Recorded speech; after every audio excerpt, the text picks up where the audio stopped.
আজি বহুত দিনে হ'ল পথাৰত খেৰ পৰি আছে, তো সময় পোৱা নাছিলো। এইকেইদিন BLO ডিউটিত বিজি আছিলো, তো আজি অলপ সময় পালো, আজৰি সময়। আৰু পথাৰত থকাৰ ফলত খেৰ বহুতো নষ্ট হৈছে, বেলেগৰ গৰুৱে খাই নষ্ট কৰিছে।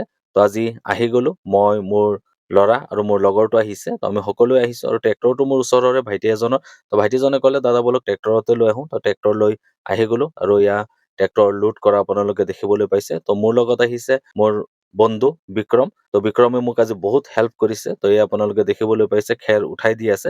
তো আমি দুজনেই কাম কৰি আছো, আৰু ট্ৰেক্টৰ লোড কৰি আছো। তো বেছি খেৰ নাই, আগতে অলপ নিয়া হ'ল। তো যিখিনি আছে আজি ট্ৰেক্টৰত বুজাই কৰি ললো একেবাৰে। তো এতিয়া ঘৰলৈ যাম, আৰু খেতিৰ সময়, তো এনেকুৱা পৰিৱেশ বহুত ভাল লাগে।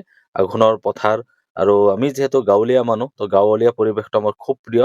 আৰু এইবাৰ একেবাৰে খেতি কটাত সময় দিব পৰা নাই, তো আজি আহিলো, খেৰখিনি লৈ ঘৰত গৈ আছো। ভিডিঅ'টো চাই কেনেকুৱা পালে জনাব।